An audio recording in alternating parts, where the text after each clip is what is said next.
Welcome to the Organic Filaments Network.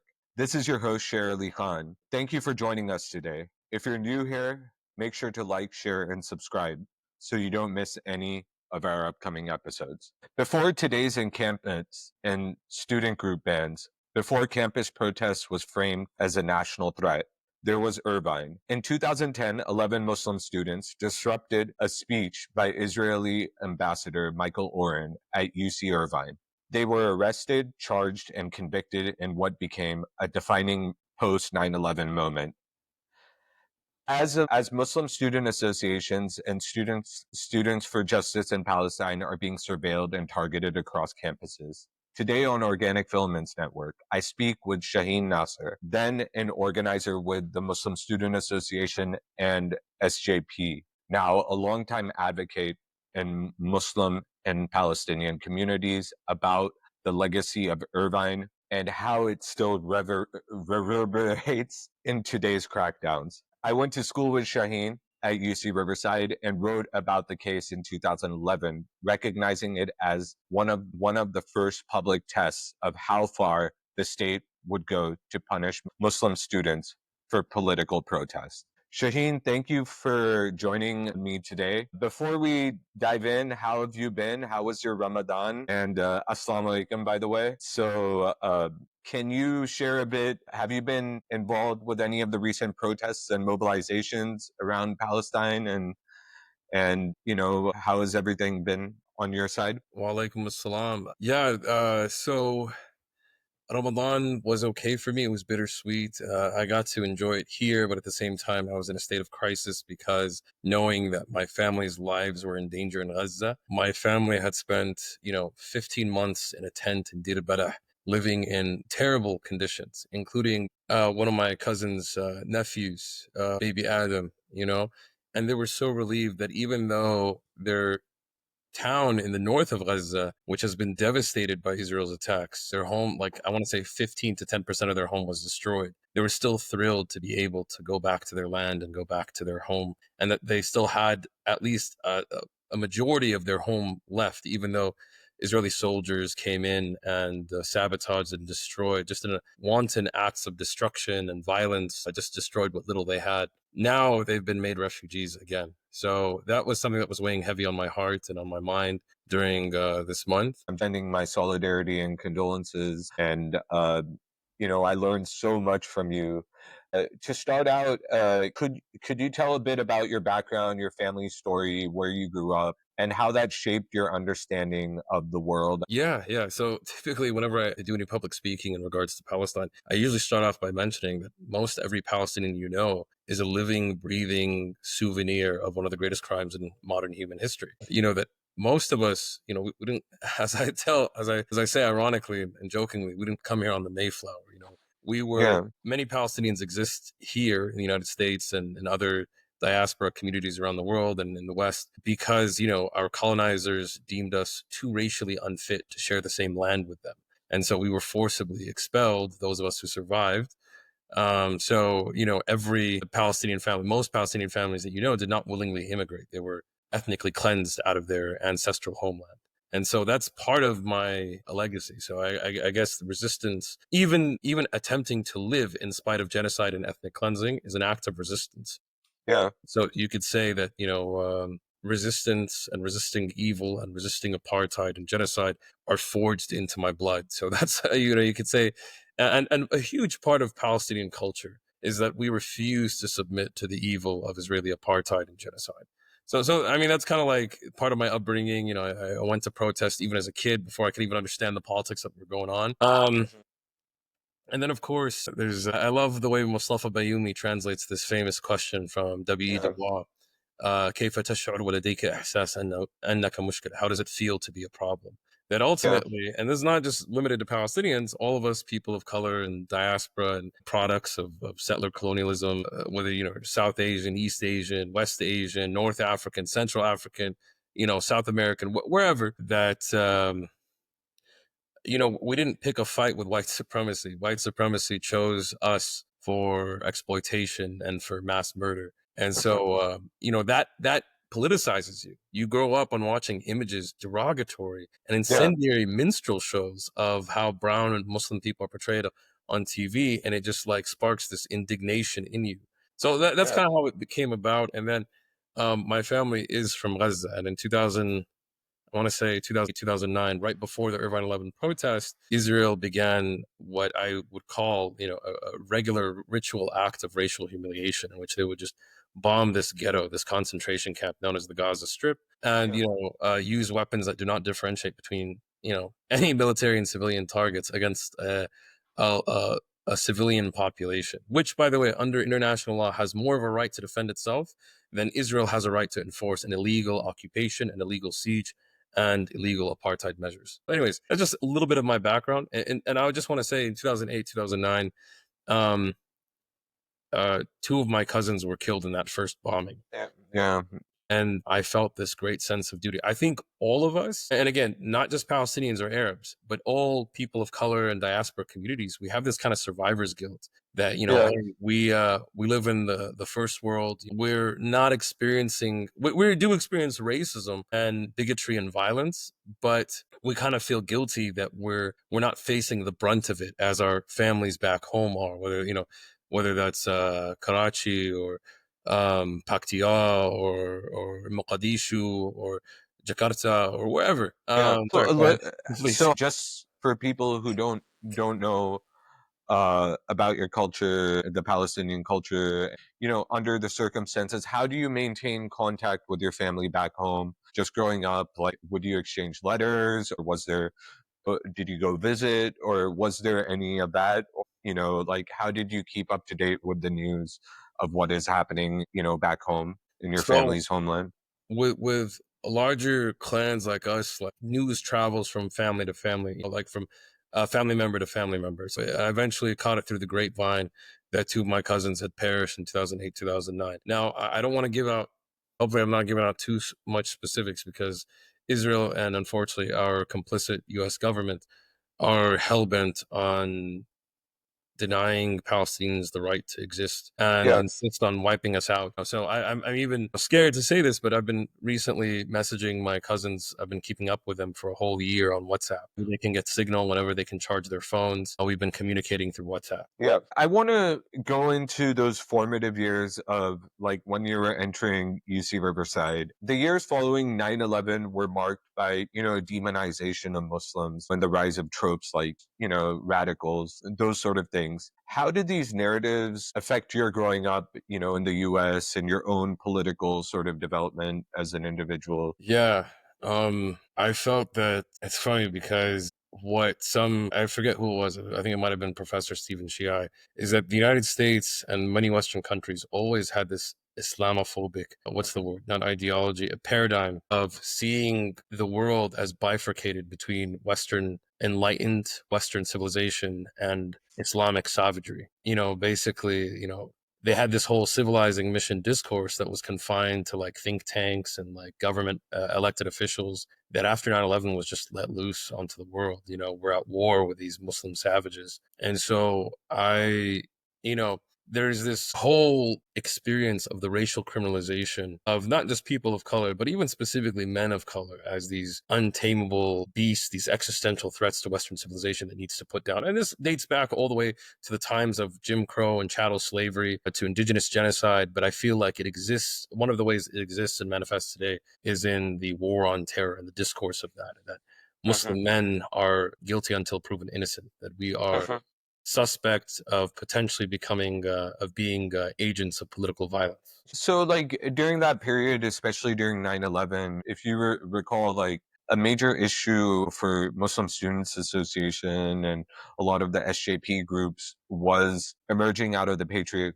Act and sort of the targeting of these groups under the auspices of being like terrorist sympathizers. Could you provide a context of that period? Because when we were getting involved with these groups, it was a place of community for us. But people forget that it was also a time of immense contestation and struggle for us as well, right? When they look at the broader student movement and the things taking place on campuses today. So you have this, could you like paint a picture of that? Yeah.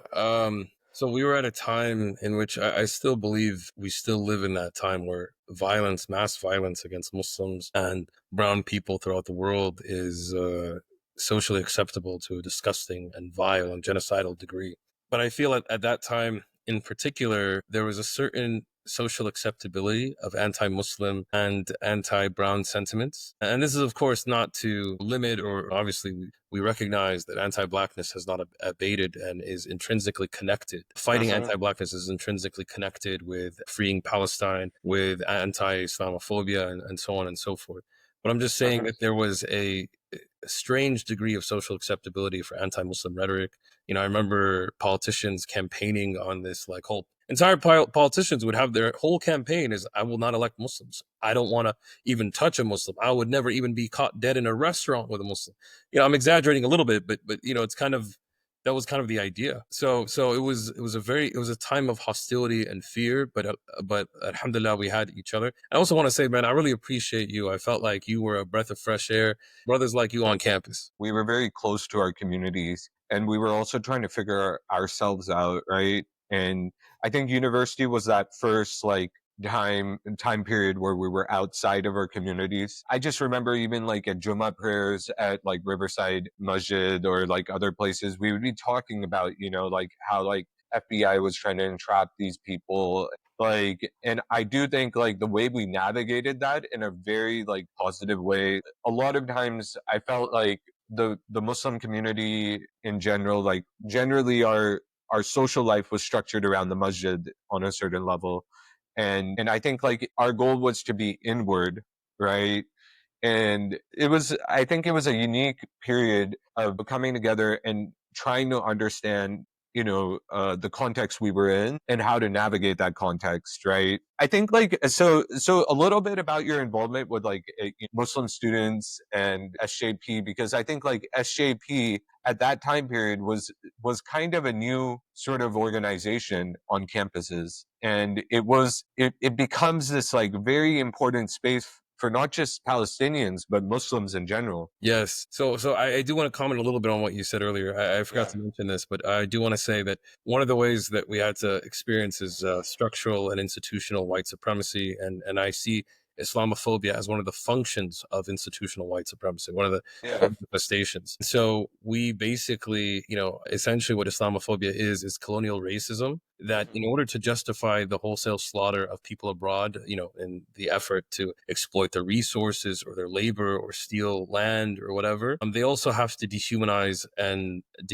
us here at home. And so we had to, we were basically, the US government, in a sense, sort of declared war on our existence and had so many programs to, you know, there's entrapment, there's agent provocateurs, creating and engineering crimes that did not previously exist and would not exist Exactly.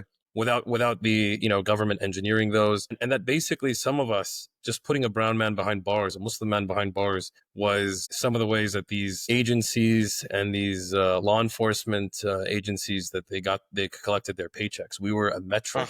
How many people of us can you put behind bars? How many people can you surveil Yeah. to prove the efficacy of your program? So I'm sorry, go ahead. Yeah. No, I'm listening. Yeah, like that was exactly what I was pointing to. I was saying like, you know, just sort of trying to give a sort of picture of the constraints, because on one level this is taking place in society, but the university campus, which was supposed to be this sort of free space for education and political expression, is also seeing this push towards curtailing those sort of spaces, you know, for us to express ourselves. And you know, just like talking about that context, you know, like post 9/11, 9/11, and how that influenced like sort of the work we end up doing at that time. Yes. Yeah. So I think it radicalized a lot of us in a positive way, in the sense that we recognize that, you know, evil has to face confrontation.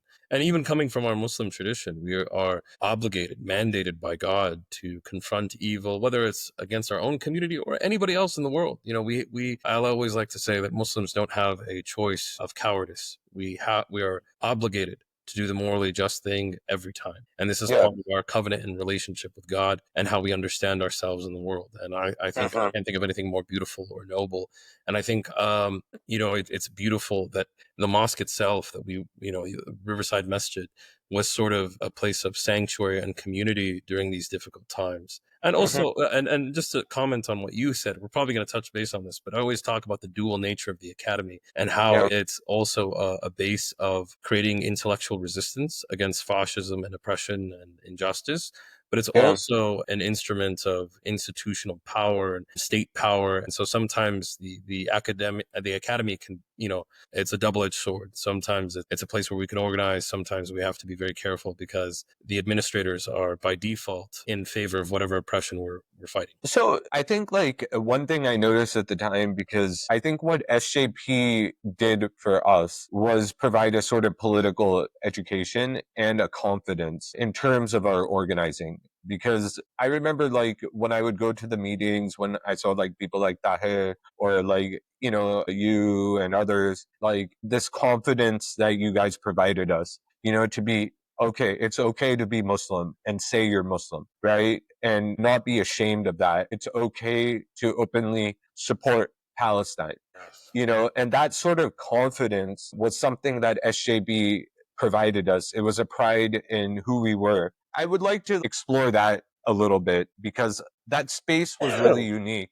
When it wasn't just an organizing front, but it was also like a place where people from different backgrounds from the community could come together and actively be more political, because like I feel like in our communities we were taught to be non-political, right, on a level, and that was something we were trying to change, and I think we bonded on that fact to a certain extent. Yeah, and I would frame it and look at it as like a general way that resistance movements from various cultures and organizing traditions have responded to how different communities have responded to oppression. There's like certain patterns that sort of repeat. History doesn't repeat itself, but it often rhymes. Yeah. Was once famously said.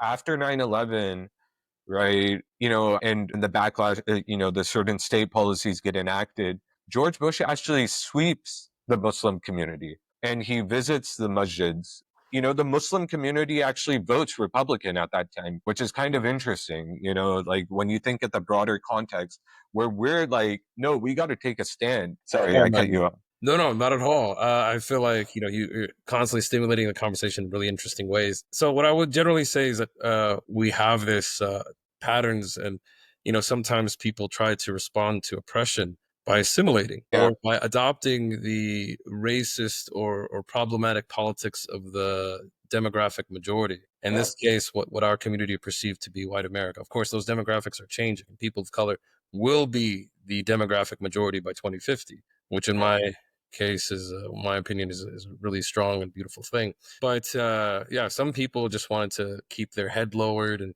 if we keep our head down, we'll avoid it. And other people were saying that, I'm sorry, but by negating politics or political involvement or caring about the world that is happening right now, we are negating part of our obligation towards God. I actually give sermons sometimes, and there's a beautiful verse that you are commanded by God. The God commands you to observe excellence and justice. So, it's clear that God's mandating this on you. He didn't make it an option.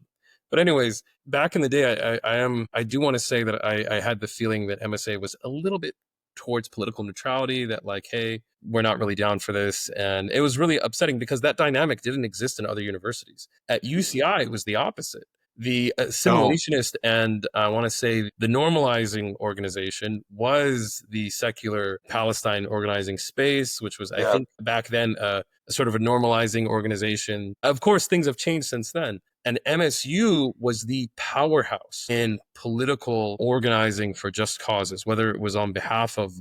Interesting. Yeah. But yeah, SJP was the place where we had this like political education, and we were sort of like led towards a path of dignified resistance towards Yeah. oppression instead of acquiescing to oppression. Yeah, yeah. I think like that was like the first space that I could openly. We started to engage with texts outside of the classroom, right? Like Edward Said, Chomsky, Fanon. Like we would be like after basketball, we would just be like sitting down and having discussions about like one state, two state solutions, different solidarity tactics. Like, and we were still very, very like, we were just trying to make a mark in that sense. And those discussions were very open and grounded. And I think like it was kind of a unique space that developed at that time. Could you give your sense of like how that space sort of developed? You also want to mention that back then, so Palestine wasn't the political landscape has changed so much. Like words like apartheid and genocide were restricted to like obscure political texts, that I was reading back then, but they were not part of popular discourse. It wasn't. Even settler colonialism, like the political landscape and discussion on Palestine has moved so much. It was very politically taboo to even Yeah. acknowledge that Palestinians are human beings and deserve to be treated as such. It Yeah. still is to an extent, but Yeah. there's more mainstream acceptance of this in American public now. So I feel like there was just those of us who had this sort of intolerance for what was going on, and we had a space that we could vent our frustrations, and that was SJP. And also to exercise, I felt like we're also like in a nation state, a settler colonial society that launches genocidal wars, not just against Palestine, but against Iraq, Afghanistan, even places like Waziristan and Balochistan, and these borderlands of Pakistan, and I felt like there was sort of an indignity in staying silent about that. And I felt like we kind of had this anti-colonial angst that needed to be expressed. And I think that was a beautiful space. And like you said, there was social events, but like they were structured around our collective anger and frustration. Yeah.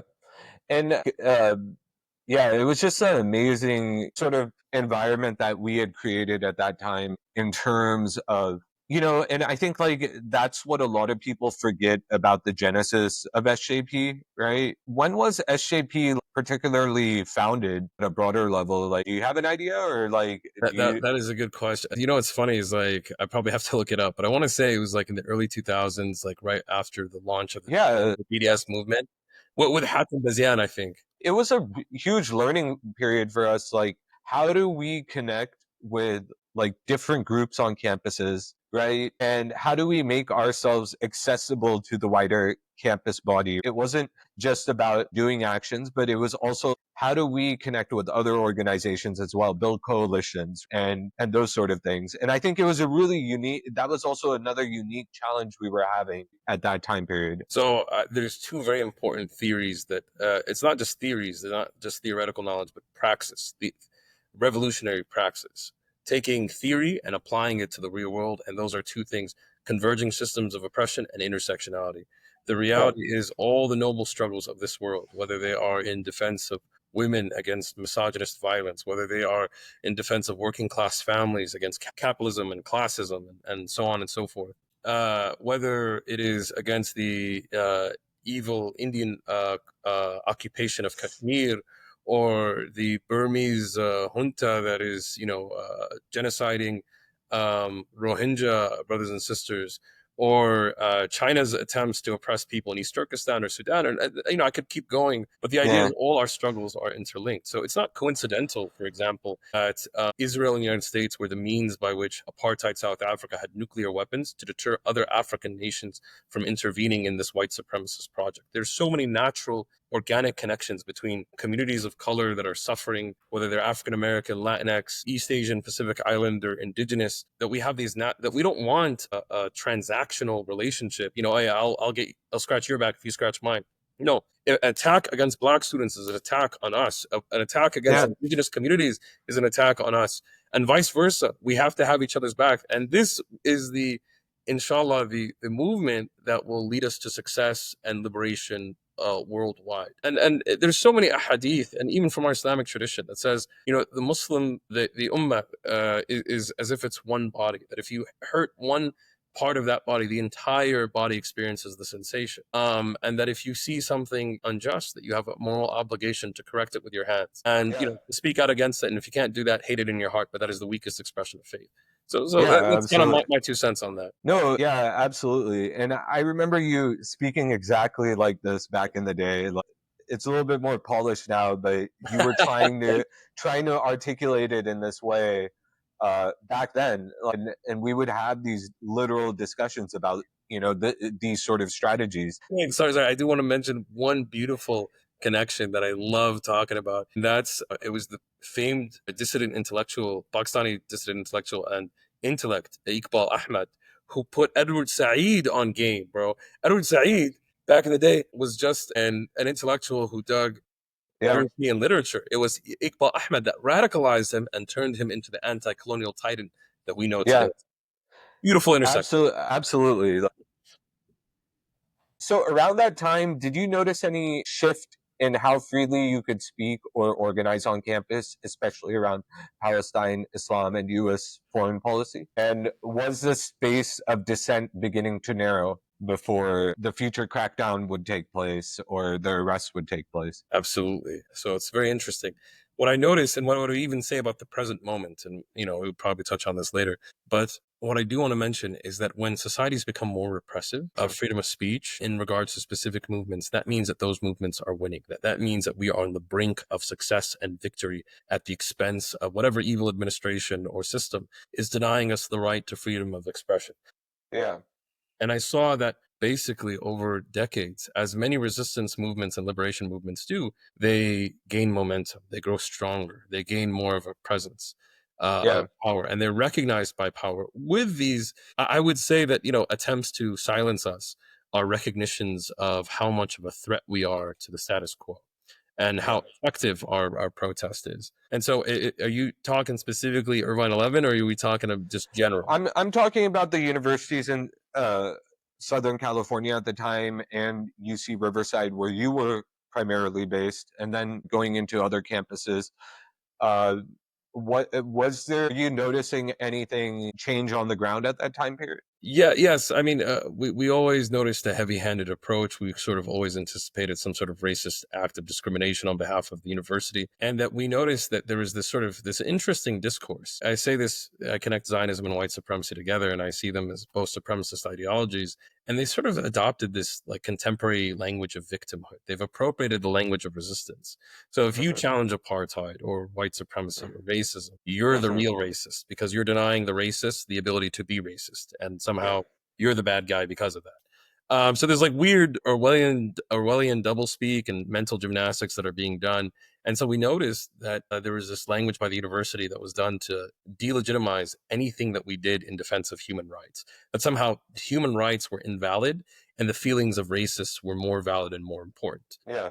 And Yeah. so that was something that sort of grew and escalated from the university. And that, there's always been what people describe as a Palestinian exception to freedom of speech. But I would say there's a general trend of suppression for the movements of people of color and marginalized communities. Yeah.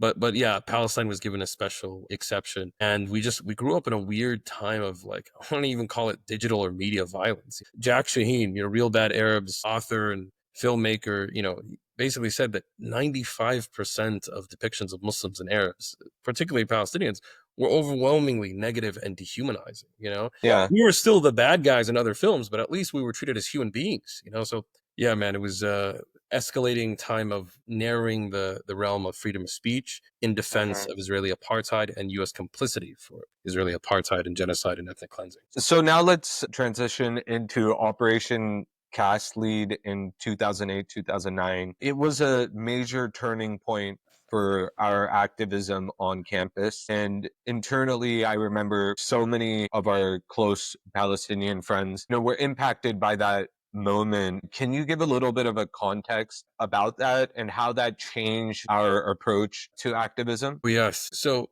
what I would describe as Israel's general policy was just a general policy of wiping out the indigenous Palestinian inhabitants. And it was doing so in careful, from our perspective, maybe more subtle and cancerous genocide, slowly corroding Palestinian society and over a period of time, wiping us all out in a slow, cancerous death that Mhm. slowly ate at us. And then we saw this belligerence, this escalation of violence on behalf of Israel with the punishing. I mean, it's funny how it correlates to limiting democracy and populism in the Middle East or Swana region, Southwest Asia, North Africa, and limitations on freedom of speech here. That in 2006, 2007, the Carter Foundation basically observed, made sure that there were free elections in Palestine, and Palestinian people were overwhelmingly in favor of Hamas.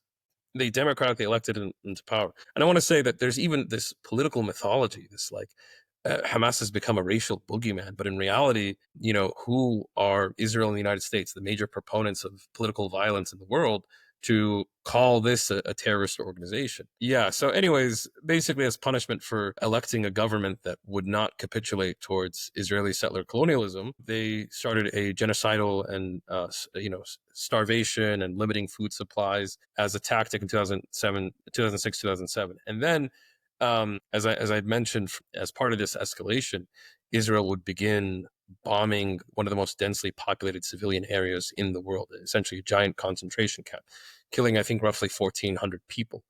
Two of whom were my relatives. And I just felt so heartbroken. And I think what was more perverse or equally perverse was our society's response to that, the university's response to that. How UCI in just months, like the bodies of our martyrs weren't even cold yet. And Yeah. UCI wants to extend an invitation to an Israeli, an ambassador of this apartheid and evil genocidal machine. It'd be one thing, it would have been insulting enough to invite us to a debate where we had to negotiate our humanity with a proponent of apartheid racism and ethnic cleansing. But it wasn't even at that level of indignity. The indignity was much higher in that they wanted to celebrate and laud this person as, this ambassador of genocide and ethnic cleansing as someone that, we can put on a pedestal and give him a standing ovation for crimes against humanity. Remember, before the lead up to the Irvine thing, there were like a series of die-ins, a series of events held on campus to create awareness and like this critical mass around that. And I think the die-in was so powerful because it gave us time to like humanize. A lot of our events were built around like humanizing the death of Palestinians, right? And ensuring that their memory didn't go wasted. You know what I mean? Like it was about ensuring that we could grieve and we could do those sort of things in that manner. As you were mentioning, the dehumanizing tendency towards Palestinian life, right? And I think like a lot of our actions were built around humanizing and ensuring that there wasn't an erasure of Palestinian death, right? Yeah, we had a lot of creative ways of protesting that. Like, I want to paint a picture. I want people to visualize some of the cool things that we did. Some of the things that we did, I hope, will be historically documented, and I think that they will be. It's just that at the time that they were happening, they were seen as, whatever, marginal or insignificant. But we have to understand that Western civilization in many ways is an infrastructure of violence. And, in the background, what's supposed to be normalized is that the United States will routinely just bomb countries in the global south. Some South American presidency will be toppled, or in the background of Western civilization, the background of us going to movies and going to fast food drive-throughs or whatever, there's just going to be daily and routine reports of like mass killings in some desert Muslim majority society. And so, this society in a very evil way tries to normalize the mass slaughter of our people and tries to say that our people's lives are insignificant, whether it's Palestinian or, again, general trends of animosity and contempt towards non-white life. And we did a lot of things. Like, I remember one time we had a dramatization of a checkpoint, such a humiliating experience. So, Yeah, Palestinians, our freedom of movement is restricted. And I remember, like, I got to be the Palestinian prisoner who got to like stand up and try to resist, but was ultimately taken by the Israeli hostages. I mean, by yeah, the Israeli occupiers. yeah. It's just such a powerful image. Sorry, No, like not at all. No, please, yeah, yeah. So like, but yeah, like so. Just getting into the lead up towards the February 8th, 2010, U.S. Irvine hosting Israeli Ambassador Michael Oren.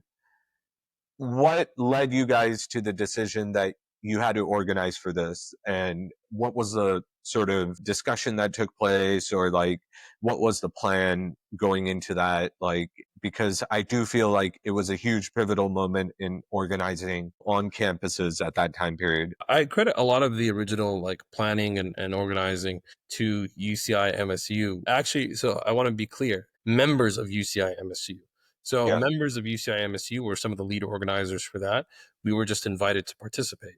And it was funny Yeah. because I was kind of told the day of. So I've been to many protests at UCI before, showing solidarity and support, I guess, the leadership of other movements and other campuses. So we went out to support and we would love it, man. It was a beautiful experience, being part of that community and defending so many beautiful, noble causes.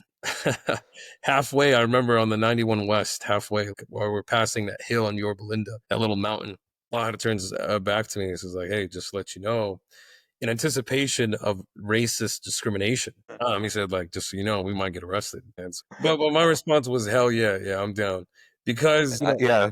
yeah, the martyrdom of my relatives made me feel that although it was scary to be in a situation like that, that my sense of obligation and duty superseded my fear. I felt like if my family are dying, at the very least I can do is jeopardize a small amount of my personal safety to Yeah. speak truth to power. Yeah. No, that's interesting that that actually came up in the discussion prior. I would, because I don't think people got arrested like that often. They didn't, especially if they had a lot paler skin than ours, especially if they're Yeah. more susceptible to sunburns. So basically, what we So noticed, there was that like sort of sense of the moment, right? Like going into that protest or action. we just knew the general trend of racist discrimination that we faced, that the issue of Palestine faced, and we also understood that the protest that we were planning was very tame and well within the norm of student protest. That Yeah. actually our white counterparts and right wing counterparts, Zionist counterparts, would do much worse and get away Yeah. with. But we realized that there was a small chance that, like, hey, it's probably not going to happen, but we may face a level of selective enforcement and discrimination. And boy, were we right. So can you get into that a little bit more? Like when you get to Irvine, what is takes place? How does the event begin? And like where were you guys positioned? And what was the scene that takes place I in that remember, lecture? I remember that we got there and I was very nervous, and and I was given um, a piece of international law that Israel had violated to basically, and let me just put it like this: it's often framing is a huge issue. We were denied an opportunity to express our opposition. We were denied a voice. Palestinian students were silenced on campus. And this event was an act of racial contempt against Mhm. brown students and Palestinian students on campus. If we're going to celebrate the people and the or institutions that have genocided your cousins and your relatives, we're saying Yeah. that your life is forfeit. Your life is not valuable to this institution. And so we basically, since we had been denied an opportunity to voice our dissent or intellectually challenge the indefensible, settler colonialism, mass murder, crimes against humanity, war crimes. Since we were denied that opportunity, we created a speaking opportunity for ourselves. We added to the discussion and interjected our voices. So basically, we arrive on campus. I'm very nervous. I generally get scared of public speaking. I love it, but Mhm. it always gets me butterflies. We met up with the MSU. I'm sorry, individuals from the MSU that we had met through MSU, but not the MSU itself. These Yeah. people acted as individuals, and not everyone was in agreement. So, anyways, I want to say we had about like 50 to 100 students that were there, and we start heading over to this auditorium Yeah. where we are the minority compared to maybe like 300 or 400 other right-wing conservative racist and pro-Zionist, pro-Israel, pro-genocide folks that are seated there. And it was tense. The tension was palpable. It was like humidity. You could feel it. And especially for those of us who were visibly Muslim, like specifically our sisters in hijab, people kind of knew, like, uh-oh, here comes trouble. And of course, the crowd was already hostile and racist towards us. So it's very tense. And the tension throughout the duration of the event kept escalating. So we're seated, and again, there's this like unspoken hostility, this unspoken tension that exists, and between the cheerleaders for genocide and those of us who have a sense of consciousness and and value for Palestinian human life. And then Michael Oren, this corny guy, man, just like comes up on stage, says like these rehearsed jokes that are super lame.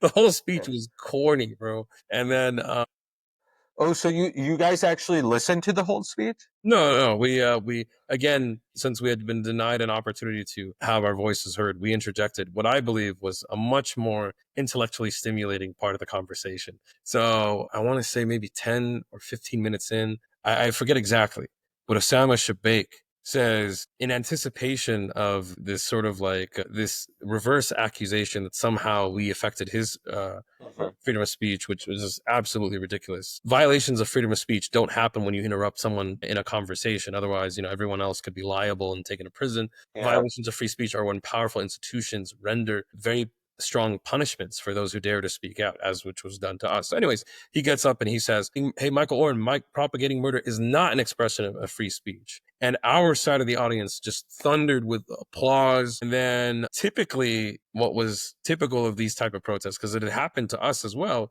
is that students would just be escorted out if they were disrupted. Yeah. And usually they were. They didn't have anything tasteful to say like we did. And there had been protests like these, like against like Cheney and Olmert. I think like Ehud Olmert. There was one, Exactly. and it was a normal like back and forth. But the protest was registered, and you're escorted out, and in that sense, and never criminally charged. Yeah. But there were never really like consequences for racist protesters, for Zionist protesters, for pro-genocide protesters. And so we sort of, and again, our form of protest was relatively tame. We didn't say any obscenities. We didn't physically get in people's faces or anything. We just spoke truth to power. Yeah. And what ended up happening was, again, in this sort of climate in which it is taboo to recognize the humanity of Palestinians, in a climate in which U.S. commitment to Israeli genocide is ironclad, and Israel is the main facilitator of ethnic cleansing in Palestine, and it cannot be, it's taboo. It cannot be questioned. At this time, the administrators felt so much power and authority over us that they would get up on stage and routinely like threaten us as if we were the guilty party, as if somehow being opposed to ethnic cleansing was a crime itself, and instead of celebrating it. And so they would get up, say things like, okay, get out of your system, but get out of our way. Hey, we're trying to listen to this apartheid apologist here, and you're getting in our way. And more of us, so there was 10 of us who got up and spoke at different times. There was one of us who was leading a chant as he was exiting at the end of the event, but that was one by one. We got up at different intervals and spoke a little bit of our truth to power. What do you remember about the arrest and the escalation that followed? And how did it feel to go from a student action to facing a courtroom and a jury for crimes? I mean, uh, was there a sense of dehumanization in how you were treated by authorities and the media during that period? Oh, absolutely. Glad you mentioned it. So it's funny, when I was arrested, I got up and I said, at my point, I sort of ad-libbed this part, and this part is still very relevant today. At a time when the accusation of genocide was not a part of popular discourse, I said, you, sir, are an accomplice to genocide. And then I repeated that under the Fourth Geneva Convention, Israel has a responsibility as an occupying power to ensure the welfare of the people it occupies. This was said to Michael Oren, right? This is what I said to Michael Oren. And I remember being terrified. Imagine being surrounded by hundreds of angry, hateful, conservative white people who really, are pretty much expressing just by being there, hey, we're super okay with your entire family getting wiped out and your village being paved over so we can have a whites only settlement. Yeah, so I was terrified, but I remember it was kind of like if you've ever done cliff diving, your body is telling you, gravity is not our friend, don't do it. But you kind of have to force yourself through sheer willpower to do it. And I felt that I would be betraying my sense of morals and justice if I cowered from this moment. So I got up and I said what I said. I was immediately apprehended by 4 police officers, very roughly. And they would normally, again, just escort people outside. No, we were taken. I was handcuffed before I even got to the door. They handcuffed us. And when we came in, we saw a bunch of police batons, riot gear. These people were prepared to use violent force against us because this was such a pompous, bougie event, not for our sake or the recognition of our humanity, but just for the sake of, their, whatever, racist self-narcissism, whatever. They don't want to like, make things awkward or unpleasant for the other audience members. And I remember some of us were even assaulted by the audience with impunity. The police didn't do anything towards those people. And we were detained in the bowels of like the university, like this weird back room, and we were kept there until, for hours. And I remember that it was a logistical issue, not a moral issue or ethical issue or even legal issue, that they wanted to take us to jail, but they didn't have enough cop cars for us. So they decided to reluctantly release us that evening. How did it feel like to go from a student action to facing a courtroom and a jury? But how were you treated by the authorities and media That's right. specifically? So And media was a funny story. So again, with going back to this racial criminalization of brown men, and showing us as like savages that are existential threats to white civilization, it's funny because media outlets that were neutral, like SNBC or CNN, we briefly made national headlines, even probably for a briefer moment, some international attention. But on these things, they often focused on my better dressed counterparts. Asatrina. Some of us had wore glasses and button up shirts and looked sort of professional. And I noticed that the media outlets that were antagonistic towards us, like Fox News, fixated on my image. There was this camera angle that made me look like a giant relative to the 4 police officers that apprehended me. And this tan-skinned man sort of bellowing at this auditorium, this pompous kind of like upscale auditorium event. And it was almost as if Fox News was communicating, like they were trying to stoke the fires of white indignation. They were trying to say that, like, are you really going to allow this Mediterranean gorilla to wreak havoc on your college campus? And so, that's how media treated us, very dehumanizingly and kind of as like this brute, this savage that needed to be dealt with authorities, that there has to be consequences for people like this. So that was how media treated us, and that was how the authorities treated us. And the university itself, even though we acted as individuals, decided to forcefully disband MSU for an entire year and forced the entirety of that organization. A certain number of people were forced to do 50 hours of community service, and they love community service. Yeah. Community service is a part of our Muslim and spiritual tradition, but the idea that we had to apologize for speaking up against racism and injustice through community service was an offensive plan. And then, of course, there's the criminal charges, where it almost never happened before. The district attorney, who normally focuses on crimes of homicide, assault, and things of much graver and more serious need, instead fixated on us, 11 students who, again, were well within the norm. We did a pretty tame protest. We were very polite. No obscenities were issued. We cooperated with police officers. Legally, I think you're allowed to just drop limp and have police officers drag you, but we cooperated with everyone. yeah, And as a result, we faced criminal charges, and he was demanding up to a year in jail. And he used a law. This was a case of discrimination through selective enforcement, that every state has weird laws. I think there's some state out there where you're not allowed to give beer to a moose. You can't chew gum while walking on the sidewalk or something like that. Interesting. There's weird laws out there. But the idea of selective enforcement is that powerful institutions and people can selectively enforce those policies against people whose politics don't align with theirs, or to punish marginalized groups, or to send a chilling message that, hey, keep your head down. Can I clarify, like, what were you exactly charged under? So there was a law in California that has only been used twice in the past century. Yeah. We believe it to be technically in violation of the First Amendment of freedom of speech, but essentially, I think it was disrupting a meeting of public electors. That if you disrupt a meeting, any public meeting, with anything, Oh, wow. you could potentially be charged. Now, this is such a ridiculous... Now, what I'm saying is there are strange laws that exist that may not be constitutional, but because they're seldom used, it doesn't become relevant. So they exist, but they're never really used. Yeah. And if you're charged with one of these laws, you can't challenge its constitutionality in that case. You have to wait till after the case is over, and then in a separate attempt, challenge the constitutionality of that law. So it was disrupting a public meeting and conspiracy to disrupt a public meeting, which is, again, a violation of free speech, a very evident one. But again, it has seldom been used, and so it's never been really relevant until, this guy almost exhausted the statute of limitations for a misdemeanor, something that never happens.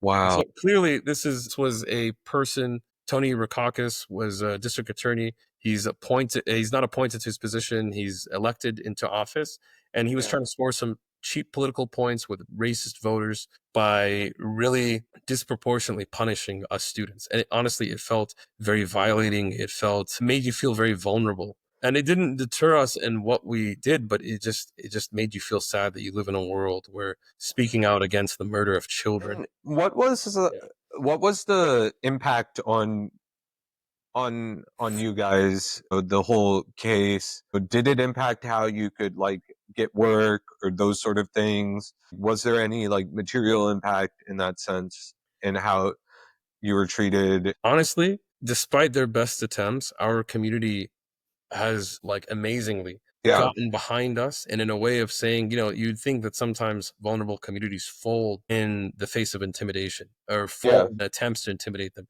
but our community stood strong and united behind us. And I think there has been honestly no real negative impacts for us in terms of we could have like in terms of years later seeking employment and everything. We have like, I think among the Irvine 11 we have like, I don't know how many, I want to say 4 or 5 physicians, somebody with their master's in business, a PhD, someone who's in management for nonprofits. We're all doing great, and we want to make that clear that mashallah. any story telling you that you will suffer if you speak out against Palestine, you should of course understand that there's a level of hostility, racist hostility from our opponents, from Zionists who are actively trying to intimidate and silence anyone speaking against injustice. We also have to recognize that ultimately these people will be powerless. And the future that we're moving into right now, I have never seen Palestine more of a popular issue than it is today. And Yeah. that whatever threats are made against your future or your academic career, understand that if anything, I see that day in which Palestine will count towards your character as a proponent of justice coming very soon. No, that's really nicely put. So, like, I want to transition into the current situation and what we can learn from that whole moment and the lasting impacts of Irvine 11 stand. In recent years, we've seen an escalation of tactics used to silence student activism, and that's expanded outside of the campus as well, like the criminalization of protests, bans on SJP chapters, MSA chapters, surveillance. How do you see the current climate for student activists, particularly those organizing around Palestine and Muslim students? I see that there is a powerful movement for Palestinian liberation gaining momentum, not just throughout the world, but specifically within the United States. And the United States is the main means through which Israel can continue its oppressive policies against Palestinians. Without U.S. support, Israeli apartheid would fall over and wither away and blow into the wind like tumbleweed. And so I see this desperate attempt, since they cannot persuade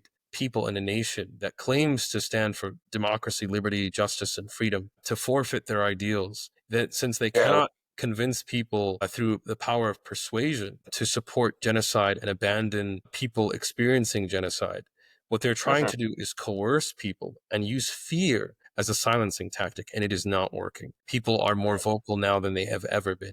Now, I do stress that we can be strategic and intelligent about the way that we are vocal and expressive about our opposition towards Israeli apartheid and genocide. And so I do see a very vicious crackdown. And it's funny because as horrible as the events that have happened with Mahmoud al-Khalil and so many other activists and students who are being threatened with deportation, I also recognize that this heavy-handed approach is what other administrations would have done more clandestinely. Trump is doing openly, loudly, and clumsily, to the point that he is stoking the indignation of our entire country with his blatant and brazen violation of the right to freedom of speech, one of our most sacred values as a nation, as a society. The United States is a racist settler colonial society, but at least its people and residents hold these values to be dear, wherever you are on the political spectrum. And Trump Yeah. is basically saying, I don't care about your American values. I care about pleasing and making sure that this genocide keeps going and that our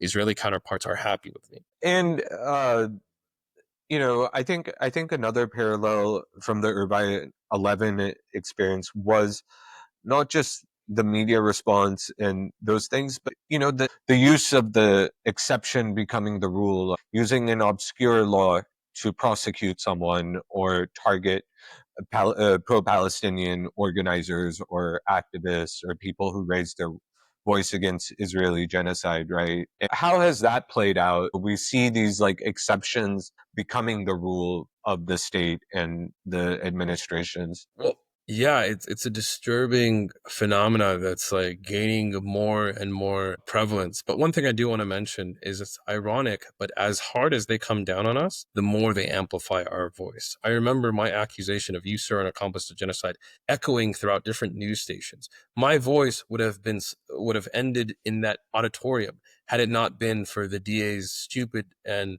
miscalculated attempt to, sometimes they I think they forget the type of Yeah, brutality that they're trying to enforce in the occupied territories. They try to bring that over here and try to yeah, silence people with fear and intimidation. And so in a way, it amplified our voice millions of times over and helped propel and made visible this double standard that exists on Palestine and towards communities of color, and propelled our movement that much further into the future and into mhm. success. And similarly, that's what these heavy-handed tactics are also doing. So as Yeah, horrible as they are absolutely. towards the individuals, they are also basically, with every attempt to extinguish our fire, our flame of resistance, you are causing it to smolder and burn ever brighter. Any attempt to blow out this flame is just you're just fanning it. You're making it Yeah. big. Yeah. But that's just one thing I wanted to mention. I have No, no, more. that's an excellent answer. I also want to discuss like websites like Canary Mission, right, where you're a popular figure on, and have been used to target and dox activists. This has been a really disturbing trend for not just student activists, but people outside of school. People have lost their jobs, and these things, obviously, the courage of many organizers and people who have been vocal about their support for Palestine against the genocide is there. But a little bit about the role of these sites in the broader strategy to suppress activism and how it has affected other activists. Yes, and so it never surprises me that the most cowardly and evil and pathetic tactics are often deployed in defense of these grave injustices.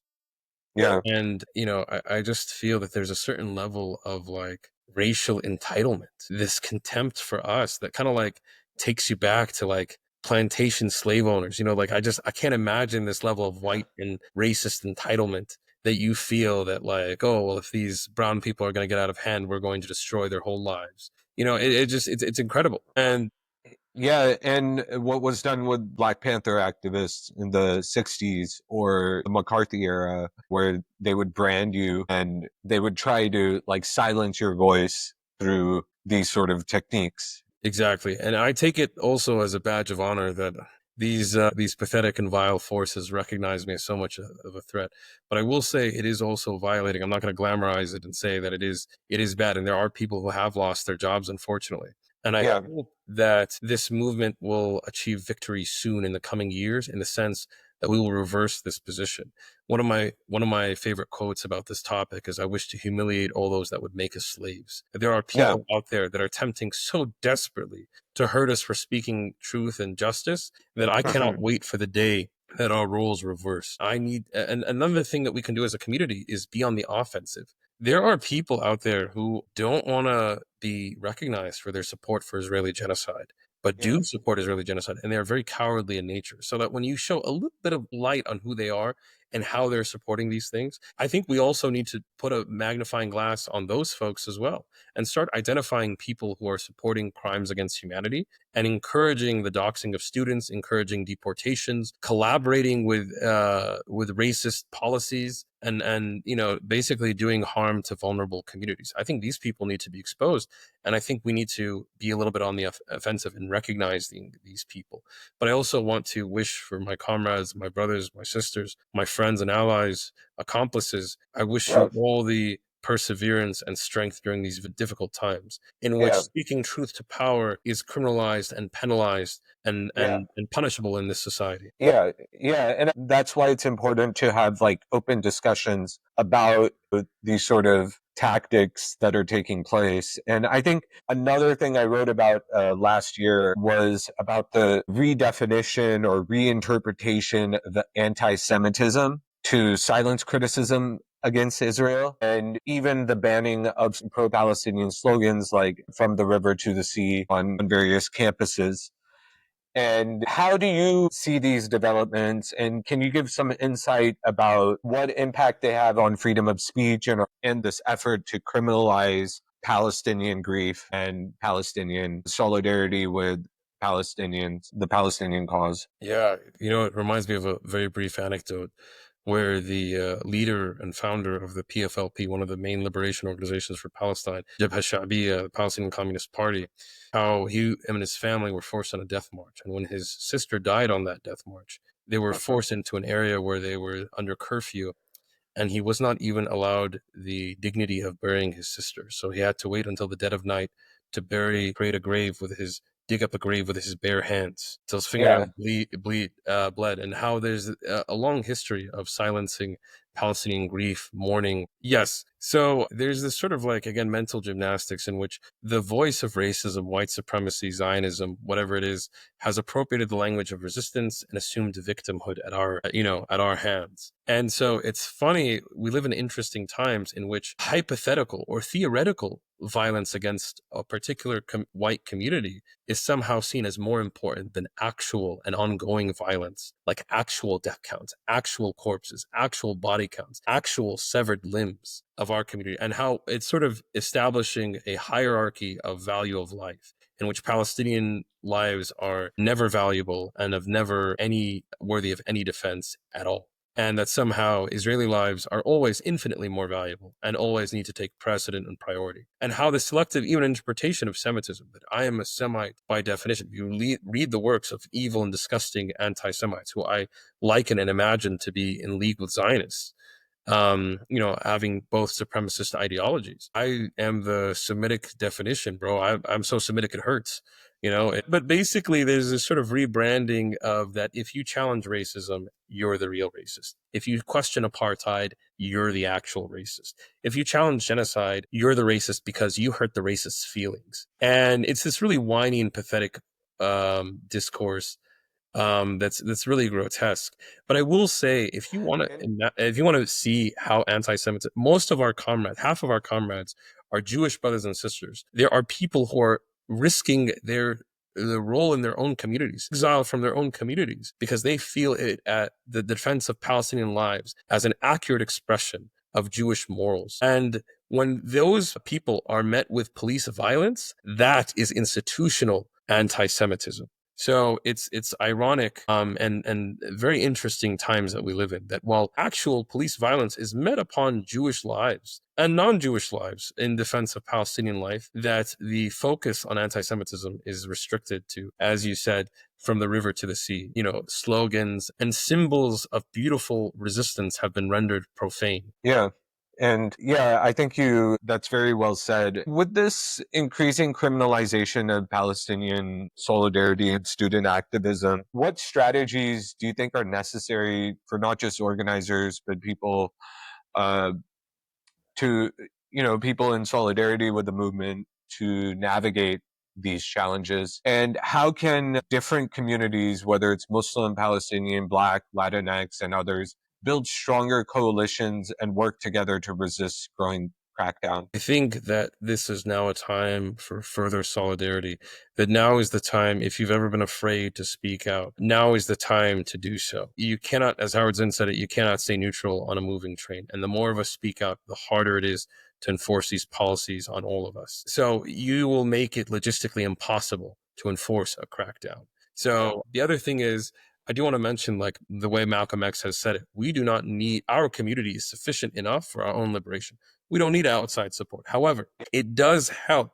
And so for our white allies out there, our Jewish allies, now is the time to also use that white privilege to defend your Palestinian brothers and sisters. Put your voices and your names, and not necessarily your names, but your voices and yourselves on the line. Help us. Be out there. Be vocal. And I think that it's funny, the more our Jewish and white counterparts speak up, the more everyone has contributed to this hollowing of this false accusation and weaponization of anti-Semitism. Eventually, it won't have any meaning left, which is sad because there is genuine anti-Semitism, and I see it as part and parcel of Zionisms and other supremacist ideologies. But at least the Zionist argument of weaponizing anti-Semitism to defend its racist practices, I see as eventually being nullified by our collective activism. So resist, continue to resist, and persevere. Understand that movements like this don't win overnight, but that victory is coming and it's very close by. Yeah, and I think there's also a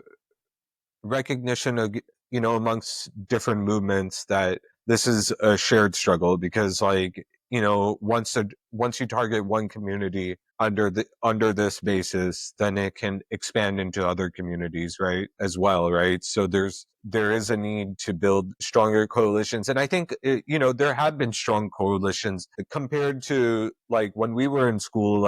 I think there's a greater solidarity amongst different communities. And, in DC, the protests had so many different groups in it, and it shows that on the ground, there is a critical mass that still exists. What are your thoughts on that? That our movement is growing, and that Yeah. absolutely, that if you can criminalize, I think genocide is one of the most vile crimes in all of human imagination and all of human capacity. One of the things that basically, bring into question whether, I think ultimately the answer is that our existence as a species is vindicated.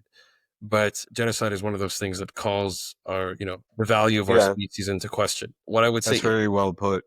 thank you, if that can be criminalized, if something Yeah. as noble as speaking out against the most evil expressions in all of human capacity, then virtually any act of good, any act of decency, any expression of Yeah. kindness or compassion can be criminalized and penalized. And so we have to understand that this doesn't just threaten Palestinians or Arabs, it threatens every single resident of the United States. And that if we want to exist in a society that is free, where not only justice and freedom are just politically allowable or non-punishable crimes, but where they prevail, then we have to oppose this evil and injustice of stigmatizing and penalizing and criminalizing dissent in favor of Palestinian liberation. Looking at the legacy of the Irvine 11 case in today's political climate, how do you think student activism has evolved, and what lessons can today's activists take from that moment? And what's at stake for the future of not just student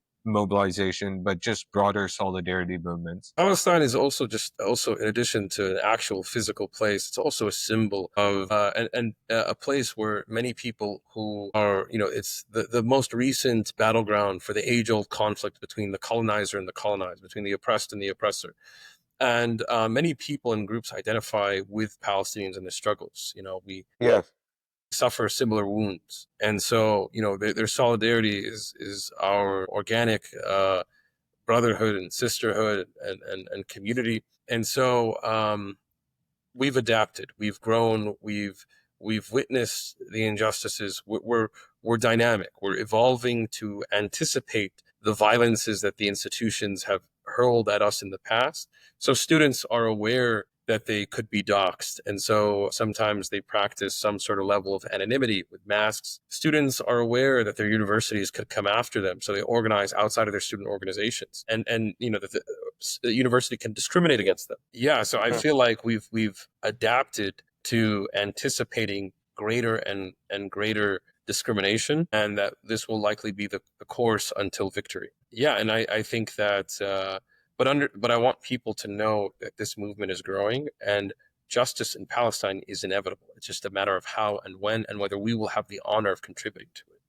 So yeah, man. So that's my 2 cents on that. Yeah. Thank you so much, Shaheen. Sending you and your family lots of love and solidarity. Your insights are always powerful. It's conversations like these that help us understand the struggles and resilience that continue to shape the movement against Israeli genocide and for Palestinian liberation and the fight for justice in general. And to wrap it up, if you guys enjoyed this episode, don't forget to like, share, and subscribe to Organic Filaments Network so you can stay updated on all our future content. We appreciate your support and look forward to continuing these important discussions with you. Until next time, take care, stay informed, and keep resisting.